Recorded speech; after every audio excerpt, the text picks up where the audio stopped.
तो छत्तीसगढ़ में पूर्ववर्ती कांग्रेस सरकार के दौरान राइस मिलरों को कस्टम मिलिंग पर प्रोत्साहन राशि के रूप में दी जा रही रकम में भ्रष्टाचार का खुलासा होने के बाद अब मामले में ईओडब्ल्यू एसीबी में भी केस दर्ज हो चुका है। प्रोत्साहन राशि में अधिकारियों, जनप्रतिनिधियों और राइस मिलर्स के हिस्से के खुलासे के बाद अब इस पर राजनीति भी तेज हो गई है। 2021 में कस्टम मिलिंग पर प्रोत्साहन राशि बढ़ाने की घोषणा सरकार ने की थी।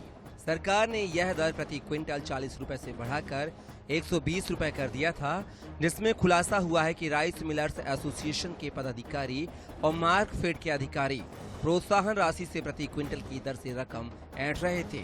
इस मामले की जांच ईडी ने भी की थी। बाद में ईडी की शिकायत पर ईओडब्ल्यू एसीबी ने मार्कफेड के तत्कालीन एमडी और डीएमओ के अलावा राइस मिलर एसोसिएशन के पदाधिकारियों के खिलाफ केस दर्ज किया है। इस मामले को लेकर भाजपा का कहना है कि कांग्रेस के तत्कालीन सरकार ने जमीन से लेकर आसमान तक हर सेक्टर में भ्रष्टाचार किया। कस्टम मिलिंग में प्रोत्साहन राशि में भी जमकर भ्रष्टाचार हुआ।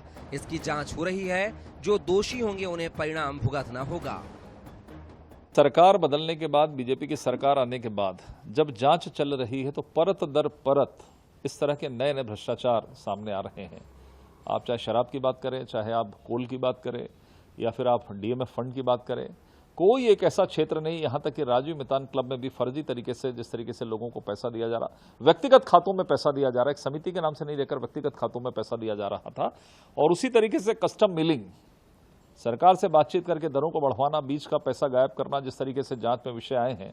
एक एफआईआर हुई है, निश्चित तौर पर दूध का दूध पानी का पानी होना चाहिए।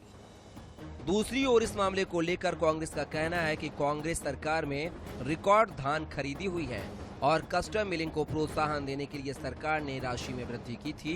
इसका फायदा भी सरकार के साथ साथ प्रदेशवासियों को हुआ। इसमें किसी प्रकार का भ्रष्टाचार नहीं हुआ। कस्टम मिलिंग की राशि बढ़ाने का उद्देश्य क्या था?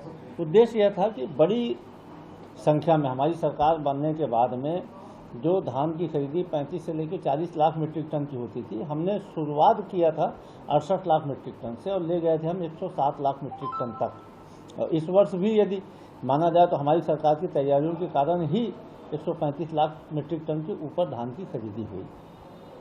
जब इतनी बड़ी संख्या में धान का उपार्जन होगा तो उसका कस्टम मिलिंग भी होना चाहिए।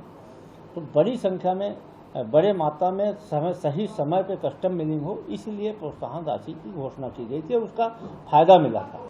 बहरहाल यह मामला अब ईओडब्ल्यू और एसीबी के पाले में है। आने वाले दिनों में इसमें क्या क्या खुलासे होते हैं यह तो ईओडब्ल्यू की कार्रवाई पर निर्भर करेगा। लेकिन प्रोत्साहन राशि में हुए भ्रष्टाचार और अनाप शनाप बढ़ोतरी पर भाजपा सरकार क्या निर्णय लेती है, यह भी आने वाले वक्त में पता चलेगा। रायपुर से INS 24/7 के लिए मनोज नायक की रिपोर्ट। और इसी के साथ इस बुलेटिन में फिलहाल इतना ही। आगे देखेंगे हमारा खास कार्यक्रम सितारों की चाल।